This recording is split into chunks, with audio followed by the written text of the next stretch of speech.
სოფლიოში ყველაზე ღრმა მღვიმეების პირველი 3 მღვიმე საქართველოს ტერიტორიაზე მდებარეობს. ისე ხუთეულში არის 4 მღვიმე, ხო? აი ამის ქვემოთ არის სიცარიელე, ეს არის წყალშემკრები, ძაბრი არის.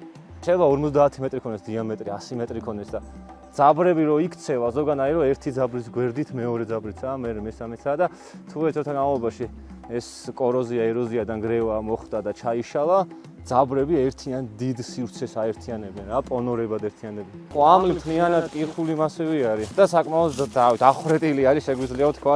საქართველოში 1500-მდე მღვიმე არის აღწერილი ეს კადასტრი რაც არის შედგენილი.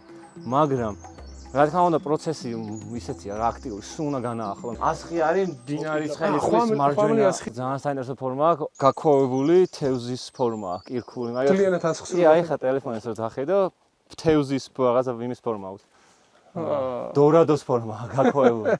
და ზოგადად ეგ კირქოვანი მასივიც ხა იდეაში ეგრეა წარმოქმნილი რა, ეს ჩაძირული, ხო, თევზები და წყლის მცენარეები და აი გლოვანი მასალისგან შეიქმნა ამ მილიონობით წლის. და აი მღვიმე რო იხსნება და დედამიწის წასთან უკვე გასასვლელი რო აქვს, მე იქ არის 2 კარიანი, 3 კარიანი, 5 კარიანი მღვიმე, რამდენი გასასვლელი აქვს მაგის მიხედვით.